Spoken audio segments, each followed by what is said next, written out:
Now, all of us would like to be reborn in heaven if possible. But the Buddha says only those beings with a lot of blessings, a lot of merit can go to heaven. So how do we get these blessings or merit?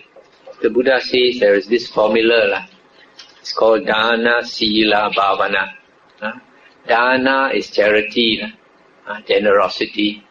We help those in need of help, either with cash or with our energy or with time or with kind words. All this is dana. For example, if a friend of yours has cancer and that person is feeling very bad, very sad, so you should go and talk some kind words to that person so that person is comforted. If some friend or relative passes away, you should go and attend the funeral and all that. And if that relative or friend needs some monetary help, also you should try to help. So all this is charity or generosity. So when we help others, next time the help comes back to us. So next time if you are reborn, cari makan pun senang. So for example, you open a shop, and then you hope customers will come, and Cantonese say, "Bong chan." So people come and help you. Hokkien say, "Kau Kuan." So then you find it's very easy to sell your things. So it's easy to earn a living. So that is a result of practicing dana. The second way is Sila. Sila is keeping precepts.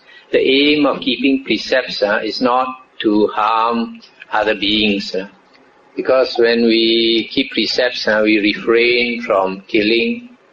That's the first precept.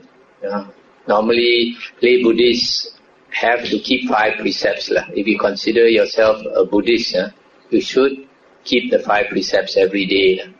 So the first precept, when you don't kill, you allow other beings to have long life, and the natural result of that is that you have long life. Nowadays you find some children, very young, they get leukemia, cancer of the bone. How to explain? Suppose your son or your daughter has leukemia, and you believe in God, don't you think you will be very angry with God? Apa ni? Workmanship macam mana? But if you believe in the natural laws of nature, then there's a natural explanation that it is a result of past karma. That's why if we have this killing karma, we go hunting, shooting, fishing and all that, then we deprive other beings of life. So it's very natural that we will be deprived of life at a very early age. So the second precept is not to steal. If we constantly take what is not given to us, next time when you employ a maid or something, or a worker, they will naturally steal your things. Some people, they have this bad karma. Every time they employ people, their things get stolen. So that is the result of stealing. The third precept is not to commit adultery. You have a husband or a wife, not to fool around with other men or other women. If you constantly break this precept, then the natural result is to be reborn as an animal many times. And even when you're reborn as an animal, you get castrated. And then after that you come back as a human being, also people don't like you. So that is adultery. The fourth precept is not to lie. If we lie or cheat other people, then next time we also get cheated. So sometimes you wonder why I'm so nice to that person and that person cheats me. That's the karma vipaka of your previous karma. So the fifth precept is not to take intoxicants, liquor, or drugs, etc. Because when we take too much of this, it dulls our mind, makes us stupid. We are stupid enough already, don't make ourselves more stupid. So these are the 5 precepts. And in addition, the Buddha says that lay people should make an effort to keep the 8 precepts once a week. Because as lay people, every day you are thinking of cari makan, very busy with work, trying to find a living to take care of your family. But you forget that life is very short. Yesterday I went to see a monk friend of mine in Subang Jaya Buddhist Association. He's much younger than me. This year I'll be 60 years old. He's not even 50, 40 something. And he has doctor diagnosed he has cancer of the lung, and spread to the spine, and spread to the liver, and spread to the thigh. How do you like that? He's sleeping on the bed. Even to move also, to turn his body around, he's in great pain because his spine has cancer. So imagine to go to the toilet, how many steps of movement he has to make. Every step is painful. He turns his body a bit. He's in pain. He has to rest a while, take a deep breath to lessen the pain, to bear the pain. After that, he move another 2 inches. Again pain. He has to stand it for a while. And then move another 2 inches. So how many steps before he can go to the toilet? So life is so uncertain. Most of us, we think, now I'm 40 years old. I got I should have at least another 40 years. Had hopes we have. Life is very uncertain. We don't know when suddenly death, the cold touch of death will come and touch you.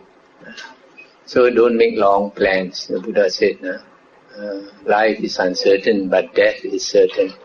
So because of that, the Buddha said, lay people, at least you should make an effort once a week to keep the 8 precepts.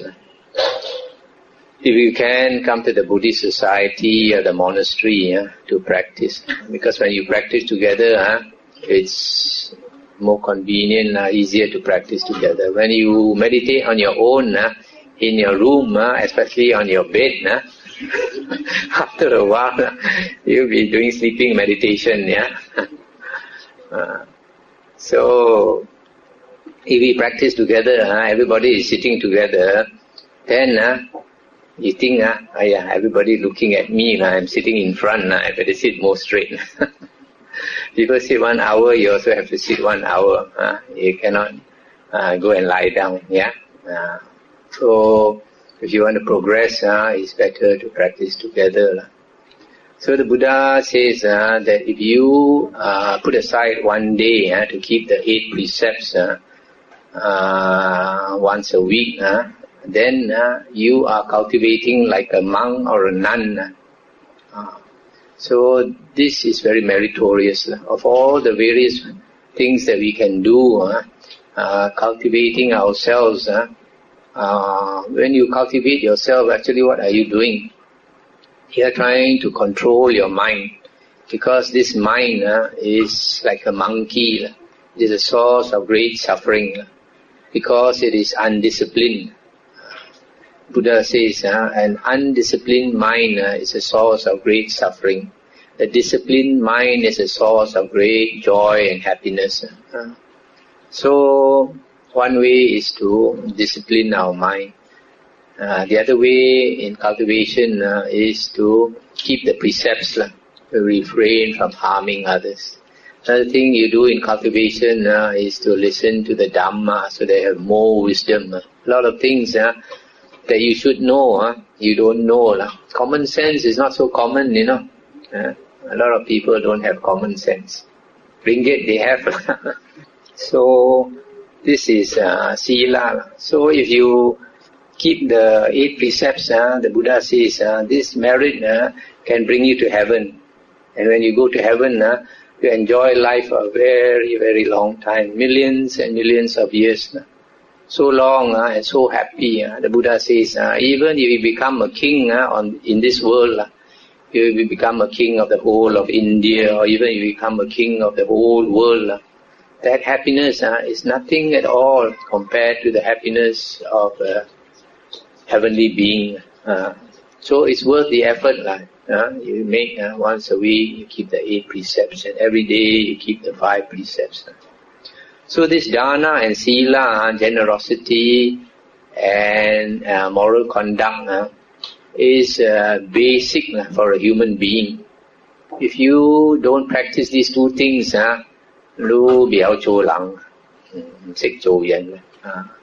So if you 唔識做人大擺冇得做人. So the Buddha says, people who don't practice these 2 things, they'll be reborn in the ghost realm, or animal, or hell realm. But if you do practice these 2 things, dana and sila, even to a very low degree, the Buddha says, it is most likely you will have a human rebirth. When you come back as a human being, you don't have much luck. You don't have much blessings. So you cari makan, not so. You have to make the effort. It's not that you cannot cari makan. You have to make a lot of effort, and things don't come so well. You don't have such a beautiful life. But on the other hand, if you keep these 2 things to a medium degree, you fairly generous, and you always remember to keep your precepts, at least to a certain degree. Then you come back as a human being with a lot of luck. You have a very good life. Maybe like Paris Hilton or Beckham, David Beckham or what. So that is dana and sila. Now bhavana is development of the mind, what we call siu heng, sao hang. And this bhavana, to develop yourself, just now I mentioned you need to do a few things. One is to listen to the Dhamma, or read the Dhamma, and then to practice meditation to discipline your mind. So this bhavana, because it's harder to do, the merit is even more, much more. And also this listening to the Dhamma and practicing meditation can get you out of samsara. So it is what we call in Mandarin công tơ. Công tơ is the blessings, the spiritual blessings. The earlier 2, dana and sila, is worldly merit. Phu tơ, hockey, siu heng is gong teng. So these both are important. If we have these worldly blessings, next time we come back, we have a good life. But if you don't practice this siu heng, this spiritual merit, if you don't have, then you cannot get out of samsara. On the other hand, if you cultivate spiritual merit, you meditate a lot and listen to the Dhamma, but you don't keep your sila or do charity, then you don't have the worldly blessing. So next time you come back, when you become a monk or a nun, you go and beg for your food also, susah lah cari makan. So we need both, worldly merit as well as spiritual merit. So this listening to Dhamma, we have to be careful. Nowadays, our Dhamma is very, very rojak. 1 or 2 days ago, somebody gave me this newspaper cutting from the Star of this Tibetan monk who is a model as well as a monk. In his model clothes, he looks like a playboy. And at the time he wear his lama clothes. So because of that, I see this, our Dhamma is so rojak. So we have to listen to the earliest Dhamma, the original Dhamma of the Buddha. And this is found in the earliest suttas of the Buddha, the Nikayas. So we have to make an effort to study the earliest teachings of the Buddha. when you study the earliest teachings of the Buddha or listen to this type of Dhamma based on the earliest Nikayas, you find it is very, very practical. You can use that Dhamma even as a layman or as a monk. It's practical Dhamma, whereas a lot of the later Dhamma is very sometimes theoretical, tak boleh pakai, like Abhidhamma. Abhidhamma is very theoretical. It's interesting to our brain, teases our brain, but then tak boleh guna, every day can't use it. And then like some Mahayana sutras, they always praise the Bodhisattva, but you can't use it in your daily life. So we have to find those suttas, those discourses that are very practical, that you can use in your everyday life. And these earliest discourses are very practical. Why? Because they were actually questions that people asked the Buddha. Questions that you yourself would want to ask if the Buddha was around. So if you ask this Buddha everyday things, then the Buddha answers how to solve your everyday problems. And also not only for lay people, for monks also, and nuns. So the earliest discourses of the Buddha are very useful. They teach you the actual roadmap on how to live your life. And then the other aspect is meditation. Meditation, actually in the Buddha's time, is always samatha meditation. Because in the Majjhima Nikaya, Venerable Ananda was asked, what type of meditation is praised by the Buddha? And Venerable Ananda answered, the first jhana, the second jhana, the third jhana, the fourth jhana. So only this is Buddhist meditation. But nowadays people talk of Vipassana meditation. But Vipassana meditation was not known during the Buddha's time. Vipassana meditation started about 30 years ago when Mahasi Sayadaw invented the Mahasi method of meditation. That's why it's not called the Buddha's method of meditation. It's called the Mahasi method of meditation. And after that, you have people like Goenka also created another style of meditation. So it's called the Goenka method of meditation. Never called the Buddha's method. So the Buddha's method in the suttas is always aiming to get at the jhanas. The jhanas are extremely important. Nowadays people don't understand. Why? Because it trains you to focus your mind. When you practice samatha meditation, it trains you to focus our mind. When our mind is not focused, it's like a camera that is not focused. When a camera is not focused, you try to take a picture, the picture is distorted. So in the same way, our mind is like a camera. If our mind is not focused, the way we see things are all distorted. For example, if you have color blindness, and I show you a green leaf, I ask you what color is this? You might say it's a blue leaf. And then I say it's not blue, it's green. Then you shout and argue, you say, I see it's blue, it's definitely blue. Right? Because it's blue to you because you're colorblind. So in the same way, if a person wears dark glasses, then I show him a certain color. I show him, for example, yellow. Then he says it's orange. Then I tell him it's yellow. He doesn't believe. Then I take off his dark glasses. Then he says, yeah. So the Buddha says that our mind is enveloped, covered by 5 hindrances, pancha nivarana, that makes us see things distorted. So when we train to focus our mind, then we see things as they really are. That is very important. We see things as they really are. So you can see an example how useful this focus of the mind is. Originally when the Buddha, after the Buddha was enlightened and he wanted to look for disciples, he would go and look for those people who had attained jhana either in this lifetime or in their previous human lifetime. So because they have attained jhana, then the mind is very focused.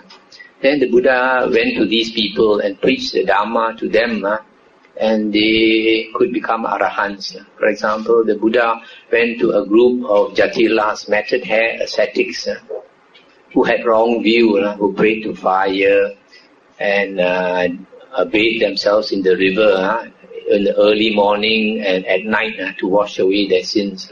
But because they practiced samatha, the Buddha went to them and then impressed them by staying with them for a few weeks and showed them psychic powers until they were so impressed with him that they became his disciples. So when they became his disciples, he preached to them one sutta and they became enlightened. They became arahants. Just one sutta only. So you can see here the power of focusing the mind. Another time the Buddha went to a layman. This layman now, because of his previous life, he was an ascetic who led the holy life. So he had very good karma. So he was born as a very rich man's son. And he had 4 wives. And he had many slaves to entertain him. Every day the slaves will sing and dance for him. And he would drink liquor until he was drunk, mabuk. And he enjoyed life like that every day. So the Buddha walked in front of his house. And then when the Buddha walked in front of his house, he was drunk and watching his slaves singing and dancing. Suddenly something from the past memory made him look at the Buddha. And when he looked at the Buddha, something stirred him from the memory within. So that he looked closely at the Buddha, he stared at the Buddha, and because his mind was trained to focus, he focused on the Buddha and he managed to shake off all his drunkenness. He was no more drunk, can just shake off his drunkenness like that. And he went to the Buddha and knelt before the Buddha, and then invited the Buddha to his place, I think, and the Buddha taught him the Dhamma, and I think he became a monk and then later became an arahant. So you see, if you are able to focus your mind like that, then you can do things like that, shake off the drunkenness. So in the same way, if you are able to focus your mind, then when you listen to the Dhamma or when you read the Dhamma, you are able to focus and absorb the Dhamma and become enlightened. That's why a lot of people nowadays, they don't realize the importance of this jhana, one-pointedness of mind. That is one use of the jhana. Also, a lot of people don't understand. In the spiritual path, our aim is Nibbana. And this state of Nibbana is the state where the 6 consciousness ceases. This world actually is created by consciousness. Although to us it seems so real, actually life is like a dream. That's why when we are young, when I was in school, we used to recite this poem, row, row, row your boat gently down the stream. Merrily, merrily, merrily, merrily, life is but a dream. Yeah, even orang putih also know that life is a dream. So this life is created by consciousness, and in this dream we always see ourselves like the hero. The Ming Sing, the great actor in the film. Just like when you go to sleep at night. When you go to sleep at night, this consciousness flows. This mind has a tendency for the consciousness to flow. This is called asavas. So when we go to rest at night, these asavas flow, consciousness flows. And then we dream. And in this dream, you see yourself as the actor again. Yeah. And everything to you in that dream is so real. Until you wake up, then you realize, just now I was so scared, a ghost was chasing me. Actually, no point to be scared, it's only a dream. So in the same way, now we are so excited about all the things in this world, we are so attached to all the things in this world. We think it's so important. But one day when you are about to die, all this is not important. Yeah. You know, some people, because of ignorance, they create a lot of enemies. They do a lot of harm and all that. And then when they are dying, they regret. All those things that I thought were so important, I killed that man because of certain things. Actually, it was not important at all. So then you regret. So, you see, life is like that. So this state of Nibbana is the state where the consciousness ceases and this world disappears. Now, to attain this state of Nibbana can be experienced in this very life itself. Arahants, some Arahants can experience it, and it's called Nirodha Samapatti, cessation of perception and feeling. When the Buddha and some of his Arahant disciples, they enter the state of Nirodha Samapatti, they sit and their sixth consciousness stops. So they appear like a corpse, like a dead man. You go and you go and test them. You see the breathing has stopped. The heart has stopped beating. Everything has stopped. But only one thing has not stopped. Is the body is still warm. The only difference between this person in Nirodha Samapatti and the corpse is that the corpse is cold already. So next time your mother or your father passes away, you better check it's still warm or not before you go and burn the body or bury the body. After that you wake up in the coffin. So now this is the Nirodha Samapatti is equivalent to Nibbana. Now this state of Nirodha Samapatti, to attain that state, you have to attain the 8 jhanas, the 4 Rupa jhanas and the 4 Arupa jhanas before you can come to that state. So these jhanas are the different levels of the cessation of your body. When you enter the first jhana, your speech stops. You cannot stop already. When you attain the second jhana, your thought stops. You cannot think anymore. That's why it's called the state of the Aryan silence. When you attain the 4th jhana, the breathing stops.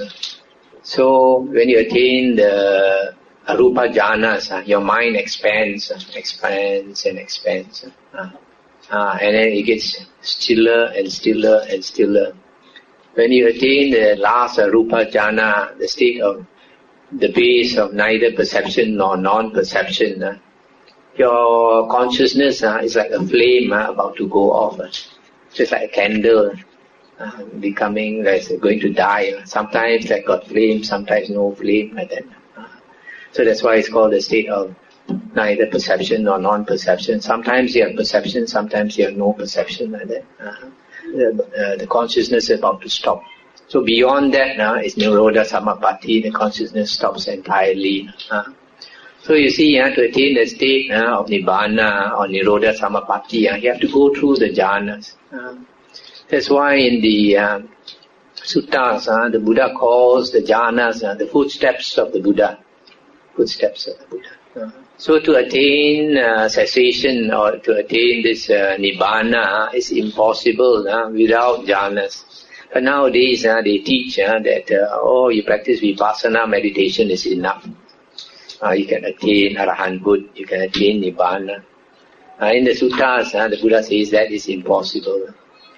That's why there's one sutta the Buddha says that to attain Anagamin, third fruition, or Arahanthood, there is a path to walk. Without walking this path, this particular path, it is impossible to become an Anagamin or an Arahant. And what is that path? The Buddha says is the first jhana, second jhana, third jhana, fourth jhana. So nowadays a lot of people, they don't investigate the suttas and they believe this kind of teachings that you can practice Vipassana meditation and become an Arahant. This type of teaching is based on later books, the commentaries, not on the Buddha's earliest discourses. That's why in the suttas the Buddha said there are few things that conduce to the disappearance of the true Dhamma. The Buddha said in the Samyutta Nikaya, the Buddha said a time will come when 5 things will cause the disappearance of the true Dhamma. First one is disrespect for the Buddha. Second one, disrespect for the Dhamma. Third one, disrespect for the Sangha. Fourth one is disrespect for Samadhi. Samadhi is samatha, the jhanas.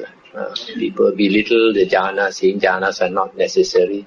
Saying that when you enter jhana, what's the use of entering jhana? When you enter jhana, you have no mindfulness. This is because these people have never entered jhana, so they say There's no mindfulness in jhana. But when you're in jhana, you're extremely mindful. Extremely mindful. The mind lights up. That's why when you can attain jhana, you can be reborn in the form realm, where these beings, their body is like a ball of light, very, very bright, brighter than the sun, because they train their minds to be bright by attaining jhana. So the fifth one is disrespect for the training of a monk, training of the holy life. So these are the 5 things that cause the disappearance of the true Dhamma. So one of them is disrespect for jhana, disrespect for samadhi. So this is the cultivation, bhavana. Bhavana is basically listening to the original teachings of the Buddha and meditation, meaning meditation or samatha meditation. And this is very, very, give you very high merit. You see these 3 things, dana, sila, bhavana. Dana is the easiest to do. And because dana is the easiest to do, it has the least blessings. Sila is more difficult to do, because it's more difficult to do. It has more blessings if you keep your precepts. And then bhavana is the highest, it's most difficult to do, and it gives you great merit. You know, people like to buy choi san. They want to look for money, buy choi san, chai sin. But actually they don't know that the biggest chai sin is this dana and sila. If you practice dana and sila, you'll be a person with a lot of luck, with a lot of wealth. Everything you touch turns to gold. Midas touch.